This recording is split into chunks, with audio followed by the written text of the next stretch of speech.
LifePac 15. It's by Stryker. This is your new monitor defibrillator AED. Biggest thing is follow the prompts, follow the steps. So first step, we're gonna hit the on button. It's big and green. And you do have to put a little pressure into it to get it to turn on. It's gonna chirp. Push, analyze.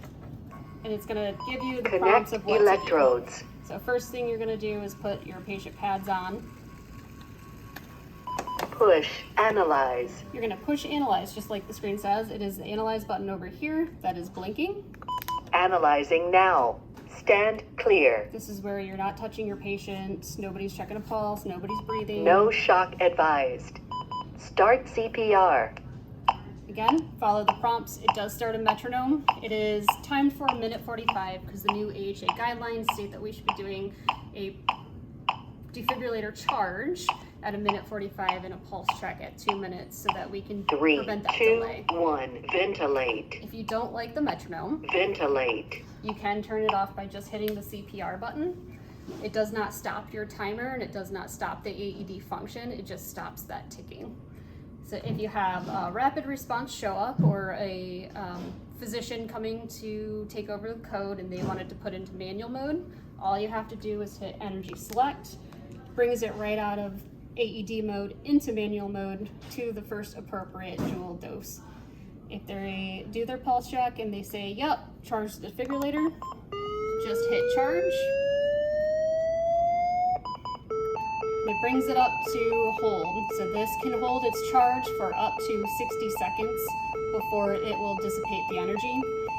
If it is a shockable rhythm, you're going to do the I'm clear, you clear, we're all clear. Deliver the shock. Go back into doing CPR. If it is not a shockable rhythm,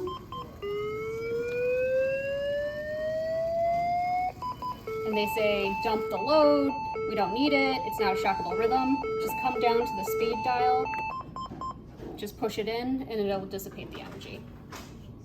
For doing your daily checks, we are supposed to be doing a user check and then also a load check. So the user, you're just gonna go to options. You're gonna use the speed dial to toggle over to the user test. It is not a touch screen. Just remember you gotta use the speed dial. Select user test, push in. It's gonna charge to 10 joules and it's testing its therapy cable, which is what you connect the pads to. It will tell you at the very bottom, user test complete. Sometimes it'll spit out paper if you've got paper in your device. It'll either say successful or failed. The next step is to do an actual load test, which is where you're gonna hit charge. You're gonna charge to 200 joules. Making sure that you have the load block plugged into the end of your therapy cable. And you're just gonna shock it through. Once it says energy delivered, you are good to go. If it doesn't say energy delivered, it was a user fail. And it needs to be reported to Biomed. Once you're all done, you can turn off the monitor.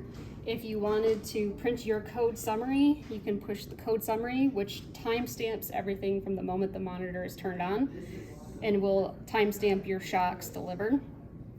We also have this events key where you can look at it. If you are at the monitor and you want to timestamp drugs, you can timestamp specific drugs. So epinephrine was 90848. So when you do your code summary, it'll print out when that drug was given as a timestamp.